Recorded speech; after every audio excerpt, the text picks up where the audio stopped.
This video is the start of a two-part series. I want to discuss why it's so difficult to diagnose, accept, respond, and motivate climate change. So let's start out with diagnosing.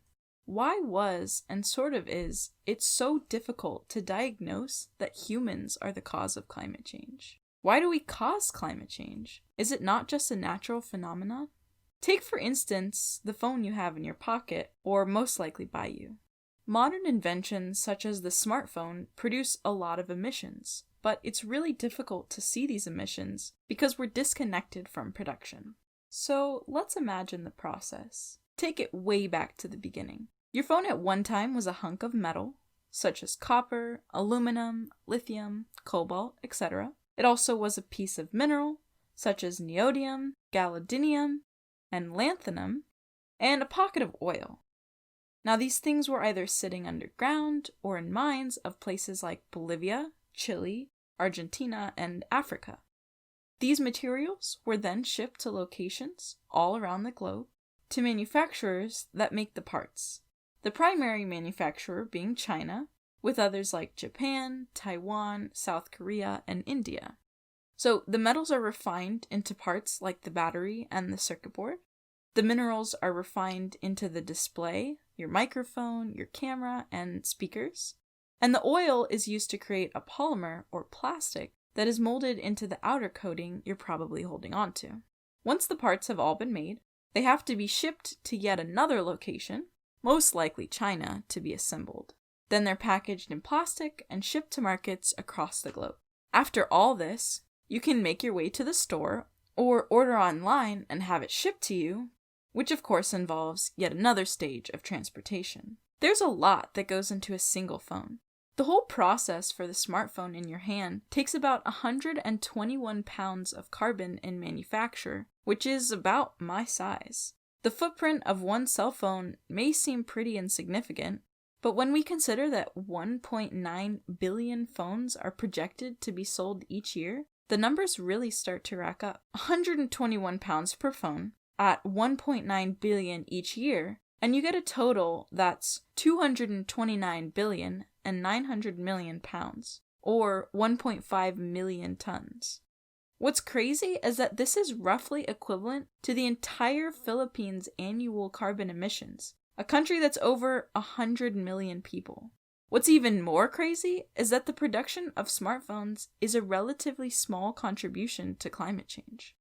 All electronic manufacture, including computers, tablets, drones, etc., make up only 0.1% of all emissions. Other industries, such as automobiles, aviation, agriculture, and the heating of your home, each produce at least 50 times more the amount of emissions. The impact of the smartphone alone is a huge contribution to the smog in China. What's fascinating is that you never really hear about the process of manufacture and the impacts it has, because it's not necessary for a consumer to know to make the purchase. We may be largely disconnected from the impacts of our choices, like buying a smartphone, but we're huge contributors to the changing climate. Maybe you're still not convinced we're to blame for the increasing temperatures. Let's take a look at some other arguments. I've heard the argument that natural occurrences such as the eruptions of volcanoes contribute to climate change. But does the Earth's volcanoes emit more CO2 than human activities? Not at all. The global emissions of volcanoes are roughly 0.13 gigatons to 0.44 gigatons per year. Now, that may seem like a large number, but last year, the projected anthropogenic CO2 emissions, which just means the ones we cause as humans, was estimated to be about 35 gigatons, anywhere between 80 to 270 times larger than the annual global volcanic CO2 emission estimates. There is no question that very large volcanic eruptions can produce a significant amount of carbon dioxide into the atmosphere. The 1980 eruption of Mount St. Helens vented approximately 10 million tons of CO2 into the atmosphere in only about 9 hours. But in comparison, it only takes humanity 2.5 hours to produce the same amount. And while large eruptions like this are rare and only occur globally every 10 years or so, humanity's emissions are ceaseless and increasing every year.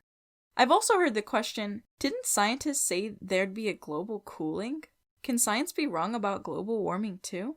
So in the 70s, scientists dove into climate research and the effects of pollution. Of the studies done, roughly 7 predicted global cooling and 42 predicted global warming. The media jumped on the very few studies that predicted global cooling, with Time magazine publishing this on their cover. But what's the difference between these extremely opposite conclusions? The majority of those that believed global cooling would result looked at the effects not of CO2, but aerosols. So, what are aerosols all about? You probably think of aerosols as spray paint or hairspray, but they really just describe any tiny airborne particle, including things like sulfates, nitrates, the burning of biomass, mineral dust, and simply just salt spraying from the sea. The science of aerosols gets pretty complex, but all you need to know is that there are little particles that get swept up into the atmosphere, and if concentrated enough, can cause cloud conglomerates like smog. They affect the atmosphere exactly opposite of greenhouse gases. Greenhouse gases are like a sponge. The energy, instead of reflecting off the surface of the Earth, gets absorbed into these sponges, and over time, it'll increase the temperature of the planet. Aerosols, on the other hand, are like super dense clouds, and as they increase, they reflect more of the sun's energy, causing a cooling effect of the surface of the Earth. Scientists found that these aerosols were extremely more potent than greenhouse gases, and it would only take about a 4 times increase to reduce the temperature enough to trigger an ice age. Since then, the paper that predicted this has been considered the most misinterpreted and misused paper in the story of climate change. They overestimated the possibility of cooling, believing aerosols to completely fill the atmosphere, while also underestimating the greenhouse warming contributed by carbon dioxide. Okay, so assuming we finally understand that global warming is a dominant force, and it's the result of advanced human interaction with the Earth through the luxuries we see in the developed world, why is it so difficult for people to accept responsibility of climate change? Well, first, who exactly is responsible? Many of us may not want to be a part of the system, but we are. The blame, I think, should be placed upon everyone in the developed world, for both setting up and running the system as it is, and continuing it without defying or questioning the current setup. Instead, we need to question what's absolutely necessary and seek to create production systems that are sustainable. Industry most definitely plays the largest role in global emissions, but who influences industry to continue and evolve? Consumers. As consumers with almost infinite access to goods and services, many of us love our lifestyles. We can enjoy cars, cell phones, internet, social media, and a variety of really helpful products. We talked about the influence of our most beloved device, the cell phone, but how does our entire lifestyle in the developed world contribute to climate change? In numbers, every year, the average American emits roughly 20 tons of carbon. And a typical day just looks like this. You wake up, you take a commute in your car to work, usually about 30 minutes. You work for 8 hours, drive back home. You'll open your fridge and eat something, or nowadays get food delivered. Maybe watch some TV or a movie. Go to sleep with the AC extremely cold, because you probably don't pay nights for electricity. And repeat this all week long. Maybe on weekends you'll go out and you'll buy something.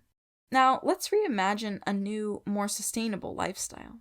You probably won't have a car anymore, so your 30-minute commute becomes an hour or maybe 2, because you're either riding your bike or taking some sort of green public transportation. You probably work the same 8 hours, but now when you get home, you're a bit more tired, maybe because of all the biking or maybe because public transportation drains you, but you'll still have to cook your own meal from scratch and plan it out right so you don't waste the produce you bought, which will take quite a bit of time.